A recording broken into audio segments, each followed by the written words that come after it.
ডিপথিরিয়া এটা একটা acute bacterial infection. ঠিক আছে, তো ডিপথিরিয়া আপনার acute bacteria caused by corynebacterium diphtheria, এটা ব্যাকটেরিয়াটার নাম। এটা একটা গ্রাম পজিটিভ ব্যাসিলাই। আর এই অর্গানিজমটাই আপনার থ্রু ড্রপলেট ইনফেকশন বা রেসপিরেটরি ইনফেকশনের থ্রু ডিপথিরিয়া কজ করে। সিমটমস অনসেট, এটা জেনারেলি অ্যাকিউট কন্ডিশন হয়। ডিপথেরিয়া হওয়ার পর বাচ্চার টক্সিক লুক থাকে, একটা মাইলজিয়া হতে পারে, ফিভার হতে পারে। ডিপথেরিয়া অনেকগুলো টাইপস হয়, সেই টাইপস অনুযায়ী এর সিমটমসও ডিফারেন্ট হয়। অনেক সময় ডিপথেরিয়া নেজাল ডিপথেরিয়া হতে পারে, সেক্ষেত্রে নেজাল সিক্রেশনস আসতে পারে। অনেক সময় ফসিয়াল ডিপথেরিয়া হতে পারে, সেক্ষেত্রে গলায় ব্যথা, তারপর এই সার্ভাইকাল লিম্ফ নোডস এনলার্জ হয়ে যায়, যেটাকে বুল নেক বলা হয়। প্লাস যদি এই ডিপথিরিয়া যে টক্সিন রিলিজ করে, সেই টক্সিনের জন্য কার্ডিয়াক আপনার হার্টকে এফেক্ট করতে পারে, সেক্ষেত্রে আপনার কার্ডিয়াক মায়োকার্ডিয়াটিস হতে পারে। অনেক সময় cardiac arrhythmia, congestive cardiac failure হয়ে মানে বাচ্চার ডেথ হতে পারে। সেকেন্ড হচ্ছে যেটা রেনাল যদি ইনভলভমেন্ট হয়, তাহলে অলিগিউরিয়া হতে পারে, প্রোটিন ইউরিয়া হতে পারে।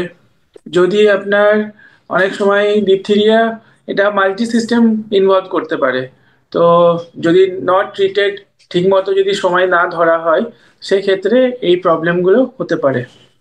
তাছাড়া ডিপথিরিয়ার মোস্ট কমনলি যেগুলো আমরা দেখতে পাই, সেগুলো হচ্ছে ফিভার, ম্যালেজ, আর এমনি কোল্ড কাফ থাকে, তার সাথে হেডেকও হতে পারে। ডিপথিরিয়ার কারণ বলতে যে ব্যাকটেরিয়াটা বললাম, সেই ব্যাকটেরিয়াটা কর্নি ব্যাকটেরিয়াম ডিপথিরিয়া, এটা একটা টক্সিন রিলিজ করে। যেই টক্সিনটা আপনার লাইক আমাদের গলার ভেতরে যে টনসিলো ফ্যারিঞ্জিয়াল ডিপথিরিয়াতে একটা মেমব্রেন মতো ইয়ে করে, সিউডো মেমব্রেন, যেটাতে অনেক সময় সরাতে গেলে ব্লিডিং হতে পারে। তো এই ব্যাকটেরিয়াটা যাদের মধ্যে আছে কেরিয়ার বা কোনো অ্যাক্টিভ যাদের মধ্যে থাকে, সেখান থেকে এই ডিপথিরিয়াটা থ্রু কন্ট্যাক্ট বা থ্রু আপনার রেসপিরেটরি ড্রপলেট ইনফেকশন ভাবে হতে পারে। ডিপথিরিয়া যদি ঠিক সময় ডায়াগনোসিস না হয়, বা যদি ঠিক মতো টাইমে যদি ডক্টরের কাছে না নিয়ে যেতে পারে বাবা মা, সেই ক্ষেত্রে এর কমপ্লিকেশন বলতে ফার্স্ট যে কমপ্লিকেশনটা হয় কি, এটা রেসপিরেটরি ফেলিয়ার করতে পারে। সেকেন্ড হচ্ছে এটা যেহেতু মায়োকার্ডিয়ামকে ইনভলভ করে, তো হার্টের সেকেন্ড উইকে আমরা অনেক সময় দেখতে পাই myocarditis leading to congestive cardiac failure, তারপর অ্যারিথমিয়া, তারপরে আপনার বাচ্চার ডেথও হতে পারে। নিউরোলজিক্যাল কমপ্লিকেশন যদি আমরা জিজ্ঞাসা করেন আমাকে, তো নিউরোলজিক্যাল কমপ্লিকেশনের মধ্যে এটা আপনার প্যালাটাল প্যালসি হতে পারে। যে আমাদের মুখের ভেতরে যে আপনার মাসেলগুলো মানে যেগুলো আমরা চেবাতে সাহায্য করে, সেইগুলো যদি প্যালসি হয়, বাচ্চা না খেতে পেয়ে অনেক প্রবলেম হয়। সেই জন্য আমরা ট্র্যাকিওস্টমি করতে পারি, বা বাচ্চার রিনাল কমপ্লিকেশন যেগুলো অলিগিউরিয়া, প্রোটিন ইউরিয়া, এইগুলো হয়েও বাচ্চার সব দিক থেকেই সিস্টেম ওয়াইজ আপনার মানে বাচ্চা অনেক খারাপের দিকে যেতে পারে। যখন একটা বাচ্চা আপনার এরকম সিমটম নিয়ে আসে, ফিভার, সোর থ্রোট, তো আমরা সবসময় এক্সামিনেশনে দেখতে পাই টনসিলের এরিয়াতে একটা হোয়াইট কালারের একটা মানে প্যাচ দেখা যায়। সেইখান থেকে আমরা অনেক সময় সোয়াব নিয়ে পাঠালে, অ্যালবার্ট স্টেন বলে যেটাকে, সেটা আপনার কনফার্মেটরি টেস্ট।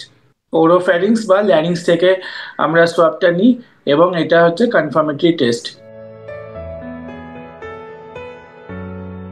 ট্রিটমেন্ট হচ্ছে আপনার ফার্স্ট, আমরা যখনই ডিপথেরিয়া আমরা সাসপেক্ট করছি, আমাদের ফার্স্ট যেটা করতে হবে যে বাচ্চাটাকে আইসোলেশনে করতে হবে। আইসোলেশন খুব কম্পালসারি। সেকেন্ড হচ্ছে নিউট্রালাইজেশন অফ ব্যাকটেরিয়াল টক্সিন। এই যে বললাম যে ব্যাকটেরিয়াটা কর্নি ব্যাকটেরিয়াম ডিপথেরিয়া একটা টক্সিন রিলিজ করে, এই টক্সিনটাকে আমাদেরকে নিউট্রালাইজ করতে হবে। সেই জন্য আপনার অ্যাডমিনিস্ট্রেশন অফ অ্যান্টিটক্সিন আমাদেরকে আইএম বা আইভি দিতে হবে। দেওয়ার পর যদি আমরা দেখি যে সিমটমস সেরকম ভাবে মানে সিমটমস সেরকম ভাবে ইমপ্রুভ করছে না, সেক্ষেত্রে আমাদেরকে সেকেন্ড বার আবার ওই টক্সিন ইয়েকে নিউট্রালাইজ করার জন্য অ্যান্টিটক্সিন আবার দিতে হতে পারে। থার্ড হচ্ছে রিপিট অফ অ্যান্টিটক্সিন হয়ে যাওয়ার পর অ্যান্টিবায়োটিক্স আছে, এইগুলো আমাদের কি হেল্প করে treatment in terminating the toxin. Second হচ্ছে প্রোডাকশন অফ দ্য টক্সিনটাকে কম করে। থার্ড হচ্ছে limit the proliferation of bacteria. তো এইগুলো ছাড়াও অ্যাক্টিভ ইমিউনাইজেশন, যে বাচ্চার একবার ডিপথেরিয়া হওয়া মানেই যে ডিপথেরিয়া হবে না সেটা নয়, অবশ্যই আমাদের অ্যাক্টিভ ইমিউনাইজেশন করতে হবে। নেক্সট হচ্ছে bed rest for 2 to 3 weeks. কোনো বাচ্চার যদি প্যালেটাল প্যালসি বা কোনো রকম রেসপিরেটরি প্রবলেম থাকে সেক্ষেত্রে ট্যাকিওস্টমি করতে হয়। আরেকটা হচ্ছে প্যালেটাল প্যালসিতে ফিড বাই নেজোগ্যাস্ট্রিক টিউব, আমাদেরকে টিউব ফিডিং স্টার্ট করতে হয়। আর সবচেয়ে মেন যে কথাটা, যে এখন ভ্যাকসিনেশন হওয়ার পর থেকে ডিপথিরিয়া কেস অনেকটাই কমে গেছে।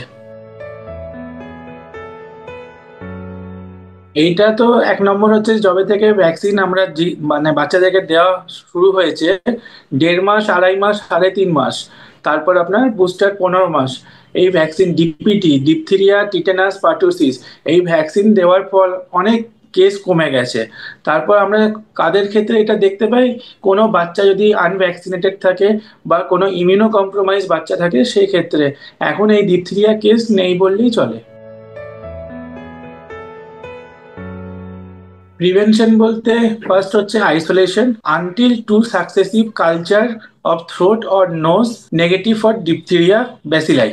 সেকেন্ড হচ্ছে কিমোপ্রোফাইল্যাক্সিস। কিমোপ্রোফাইল্যাক্সিস মানে যে ওষুধটা দেবো প্রোফাইল্যাক্সিসের জন্য, এক হচ্ছে ওরাল এরিথ্রোমাইসিন, সেকেন্ড হচ্ছে 7 ডেজের জন্য, অথবা বেনজাইল পেনিসিলিন সিঙ্গেল ডোজ।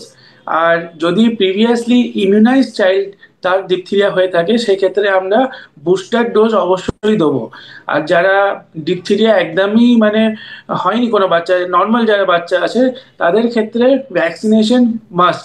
1.5 মাস, 2.5 মাস, 3.5 মাসে আপনার প্রত্যেক বেবিকে ডিপথিরিয়া, টিটেনাস, পার্টুসিস, ডিপিটি যে ভ্যাকসিন হয় সেই ভ্যাকসিন দেওয়া গভর্নমেন্ট শিডিউলেও আছে, আইএপি শিডিউলে তো আছেই।